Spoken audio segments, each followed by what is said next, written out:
अस्सलाम वालेकुम जी, कैसा हाल चाल है आप लोगों के। आई होप सब लोग ठीक होंगे इंशाल्लाह और खूब बिज़ी होंगे ईद की तैयारियों में खैर से, क्योंकि अभी जब मैं वॉइस ओवर कर रही हूँ तो मुझे पता है कि पाकिस्तान में भी ईद अनाउंस हो गई है और यहाँ तो थी हमारे तो 30 रोज़े हो गए पूरे। और ये मैं अपनी कर रही थी सहरी, जो कि सालों से मेरी यही पक्की सहरी है। मैं कोई सुबह चाय नहीं पीती, कोई सालन नहीं खा सकती, तो मैं छोटा सा एक पराठा बनाती हूँ और साथ एक दही ले लेती हूँ, एक प्याला, और साथ में 1-2 खजूरें भी खा लेती हूँ। उससे फिर आपका एनर्जी लेवल ना डाउन नहीं होता। दही खाने से ना मुझे प्यास बहुत देर से जाके स्टार्ट होती है, क्योंकि दही योगर्ट से आपकी बॉडी ऑलरेडी हाइड्रेटेड सा फील करती है, तो आपको इतनी जल्दी प्यास नहीं स्टार्ट होती।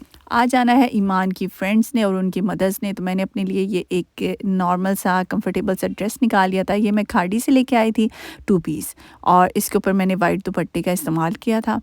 तो ये मैंने पहने, आगे चल के आपको दिखाती हूँ। और साथ मैंने दिन में, चूँकि मेरे हस्बैंड वो रोज़ा नहीं रख सकते ना, उनको डॉक्टर ने मना किया हुआ है, तो इसलिए फिर मैंने गोश्त और भिंडी बना ली थी। तो ये भिंडी मिट्टी की प्लेट में इतनी प्यारी लग रही थी ना, गाँव याद आ गया था। ये चप्पल भी मैं पाकिस्तान से लेके आई थी। सीएसटी पे आते-आते ना लास्ट डे में ये मुझे मिल गया थी चप्पल, बहुत ही प्यारी चप्पल थी, और साथ ये वाला ड्रेस। और ईमान का भी ये ड्रेस, ये बीच ट्री से मैंने लिया था। और यहाँ पर ईमान इतनी उतावली हो रही है क्योंकि नीचे वो ना ऑलमोस्ट पहुँचने वाले थे, तो हमारा बहुत अच्छा टाइम गुज़रा। उनकी मदर से मैं फ़र्स्ट टाइम मिली थी, वो भी मुझसे फ़र्स्ट टाइम ऑब्वियसली मिली थी, तो हमारी भी आपस में अच्छी फ्रेंडशिप होगी और बच्चों का तो आपस में बहुत ही क्वालिटी टाइम स्पेंड हुआ। और उन लोगों ने कुछ ज़्यादा ही तकल्लुफ़ कर लिया था, मुझे फिर शर्मिंदगी भी हो रही थी। मैं उनसे यही कह रही थी कि आप लोगों को इतनी चीज़ नहीं करनी चाहिए थी, बट एनीवेज़ ये उनका प्यार था। बहुत बहुत शुक्रिया उनका। अनफॉर्चुनेटली हम लोग अफ्तारी इकट्ठे नहीं कर सके, क्योंकि उनकी भी पीछे फैमिलीज़ थी, तो वो 2 घंटे के लिए आए थे। बट अब हमने नेक्स्ट मीटअप का प्लान बना लिया है और बच्चे उसके लिए काफ़ी ज़्यादा एक्साइटेड हैं, और वो भी इंशाल्लाह हम बहुत जल्द मिलेंगे। ईद के बाद का हमारा प्लान है, लेकिन ईद के बाद के मेरे थोड़े से और भी प्लान्स हैं, तो इंशाल्लाह जैसे ही फ़ारिग होते हैं एक वीकेंड पे, तो हम लोगों ने सोच लिया कि हमने क्या करना है। यहाँ पर मैं पकोड़े बनाने लगी थी। आपको पता है कि पाकिस्तानी हो और रोज़ा हो और फिर पकोड़े ना हो, तो ये तो नामुमकिन है, चाहे एक आदमी क्यों ना हो ना, तो थोड़े से पकोड़े बनने तो लाज़मी है। लेकिन यहाँ पर मैं ये दिखाना चाह रही थी कि भई अच्छी पालक हो ना, तो बस फिर अच्छे पकोड़े बनने से कोई भी नहीं रोक सकता। अच्छे पकोड़े बनाने के लिए ना आपको अच्छी फ्रेश पालक होना बहुत ज़्यादा ज़रूरी है, और मैंने यहाँ पर बेबी स्पिनच का इस्तेमाल किया था। बेबी स्पिनच से बहुत अच्छे टेस्टी पकोड़े बनते हैं। अब एक बंदा अपने लिए भई क्या एहतमाम करे, इसलिए मैं तो बिल्कुल कोई स्पेशल नहीं बनाती, बस थोड़े से पकोड़े बना लेती हूँ और थोड़ी बहुत जो बच्चों की फ़रमाइश होती है। तो आजकल मेरा बेटा भी नहीं है, अब अगर वो होता तो वो थोड़ा-सा ज़्यादा फूडी है, उसके लिए फिर मैं खाना वगैरह बनाती हूँ, लेकिन अब वो नहीं है, तो मैं सोच रही हूँ कि भई अब थोड़ा रेस्ट किया जाए। अच्छा, मैंने पकोड़ों के लिए हर चीज़ काटी, तो प्याज और थोड़ी-सी पालक वो बच गए थे, तो मैंने सोचा कि उनको पैकेट में डाल के उनको प्रिज़र्व कर लूँ, और साथ में अपने लिए बना रही थी मीठी लस्सी। मुझे रोज़ा होता है तो मुझे बस सादा पानी और मीठी लस्सी मुझे बहुत पसंद है। ख़ैर नमक वाली कच्ची लस्सी भी मैं अपने लिए बनाती हूँ, लेकिन आपको पता है ये सब चीज़ें तो फिर जैसे मूड पे डिपेंड करता है, आपका जो दिल कर रहा हो।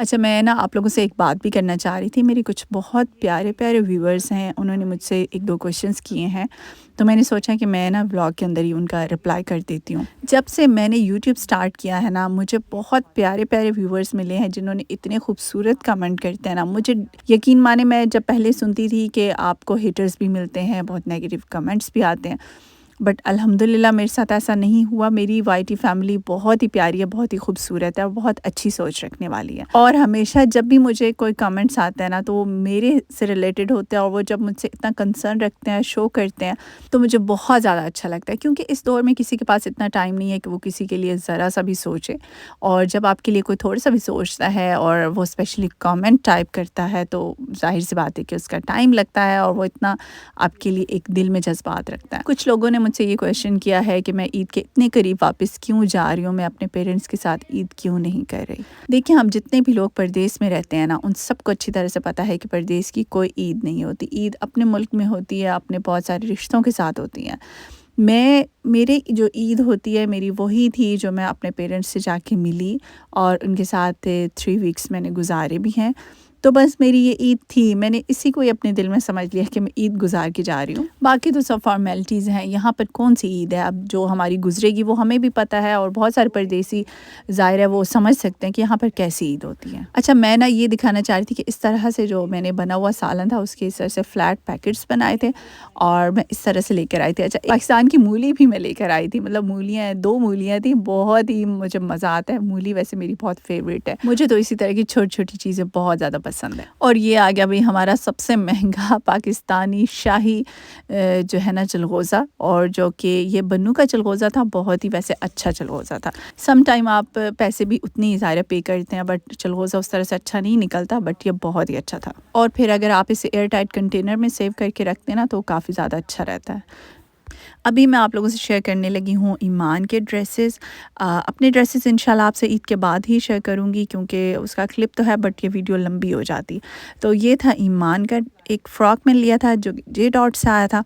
बड़ा ये प्यारा सा स्टफ़ था, और इसके ऊपर जो एम्ब्रॉयडरी थी ना वो बिल्कुल ऐसी सॉफ्ट सी थी जो बच्चों को तंग नहीं करती। ये लॉन्ग फ्रॉक है, फ्रंट से ओपन है, और इसकी फ्रंट पे और बैक पे और थोड़ी सी स्लीव्स पे ये लाइट सी एम्ब्रॉयडरी है। मस्टर्ड कलर मेरा तो वैसे भी मोस्ट फेवरेट कलर है, ये जहाँ पर भी नज़र आता है मेरा दिल होता है सारे ड्रेसेस में अपने भी इसी कलर के बाय कर लूँ। मस्टर्ड कलर में ना कोई अलग ही किस्म की अट्रैक्शन होती है, अलग लेवल की होती है।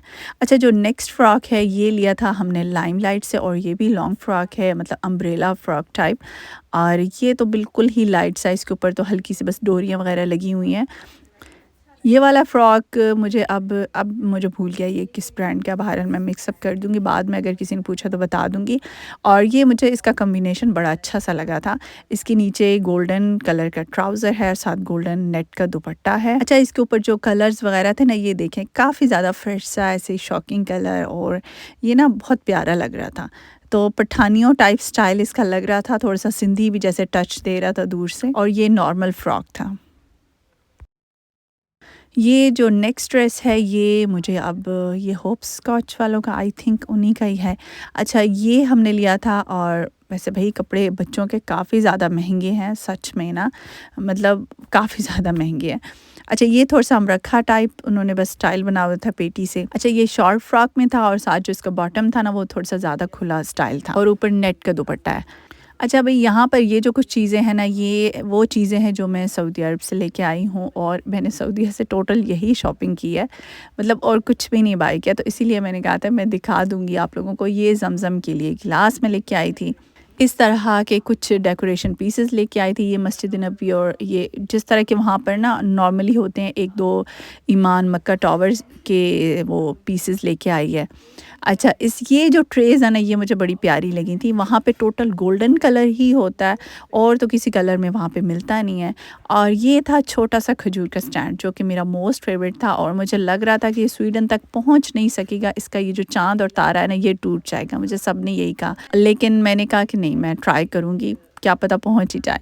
और ये चम्मच वगैरह भी वहाँ पे लगे हुए थे, तो इस तरह से ये जो बहुत छोटी-छोटी चीज़ें हैं ना ये मैं लेकर आई। की चैन के तौर पे ले लिया। मैंने सोचा अगर 5 रियाल में हम ऊँट के मालिक बनते हैं तो यार क्या हर्ज है, 2-3 ले लो। और 5 रियाल में आप सोचेंगे मुझे अलादीन का चिराग मिला। Oh wow! मतलब जो हम लोग सिर्फ ड्रामाज में ही देखते हैं, तो मुझे 5 रियाल में ये मिल गया। मैंने सोचा कि क्यों ना फ़ायदा उठाया जाए, 5 रियाल का अलादीन का चिराग, चाहे इसे रगड़ो ना रगड़ो भाई।